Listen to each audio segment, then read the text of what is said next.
मेरे प्यारे भारतवासियों, जय हिंद जय भारत। मेरे दोस्तों, मेरे मित्रों, एक बहुत ही सुंदर प्रसंग आता है। कहते हैं किसान था बहुत मेहनत करने वाला। कहते हैं उसने फसल लगाई, बड़ी मेहनत की, बहुत अच्छी फसल हुई। कहते हैं कि वहाँ पर एक चिड़िया थी, उसने अपना घोंसला बनाया। वहाँ पर कुछ समय के बाद उसने अंडे दिए, बच्चे भी पैदा हो गए, बड़े आराम से रहने लगे।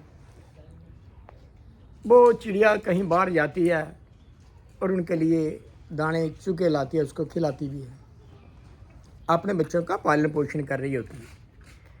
ठीक इसी प्रकार से कहते हैं कि एक बार किसान आया, वो कहने लगा कि कल मैं अपना बेटा भेजूँगा और मैं फसल की कटाई करानी है। वो बच्चे काम के डर गए। जब माँ वापिस आए गई, वो सहमे हुए बच्चे बैठे थे उस घोंसले में। माँ ने पूछा कि क्या कारण है, आप बड़े सहमे हुए हो, डरे हुए, कारण क्या है। आगे से उन बच्चों ने कहा कि माँ, आज किसान आया था, उसने कहा कि कल मेरा बेटा आएगा और ये फसल की कटाई करेगा। हमारा तो घर जो है ये तबाह हो जाएगा, नष्ट हो जाएगा, हम कहाँ जाएंगे। हम तो अभी उड़ भी नहीं पाते हैं, हमारी पंख भी तैयार नहीं हुए हैं, तो हमारा क्या होगा। माँ ने कहा कि बेटा, बच्चों, कुछ भी नहीं होगा, कोई भी कल नहीं आएगा। कहते हैं कि चिड़िया वापस आई। कुछ दिनों के बाद वो चोग रोज देती थी। कुछ समय के बाद कहते हैं कि वो किसान दोबारा आया। वो कहने लगा कि कल मैं मज़दूर भेजूँगा, ये फसल की कटाई करनी है। फिर कहते हैं कि बच्चे सहम गए, डर गए कि अब क्या होगा।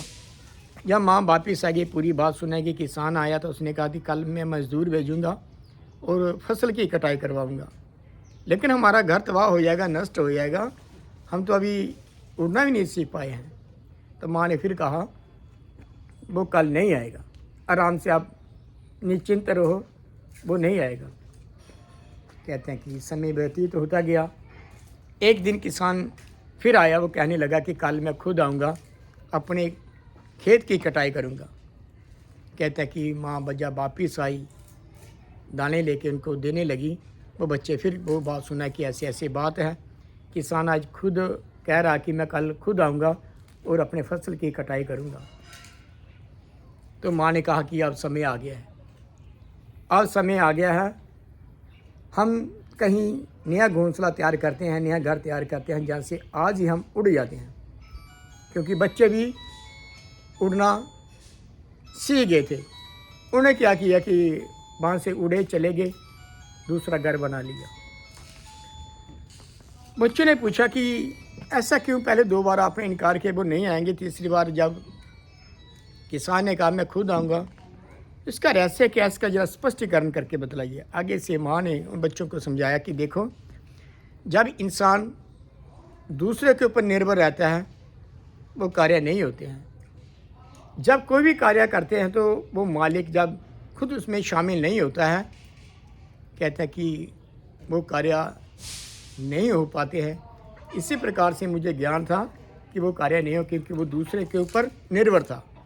इसी प्रकार से हम दूसरे के ऊपर निर्भर ना हो, कोई भी हम कार्य करें, कोई भी हम काम करें, आत्मविश्वास के साथ करें। जब हम आत्मविश्वास के साथ करेंगे, खुद करेंगे, तब तो हम सफल हो पाएंगे। तो हम प्रयास करें, कोई भी कार्य करने से पहले हम किसी के ऊपर डिपेंड ना रहें, निर्भर ना रहें। कोई भी कार्य करने से पहले हम खुद अपने आप पे, हमें भरोसा नहीं है, खुद वो काम करें, वो कर्म करें, तब हम सफल हो पाएंगे। तो मेरे प्यारे भारतवासियों, इन्हीं शब्दों के साथ जय हिंद जय भारत।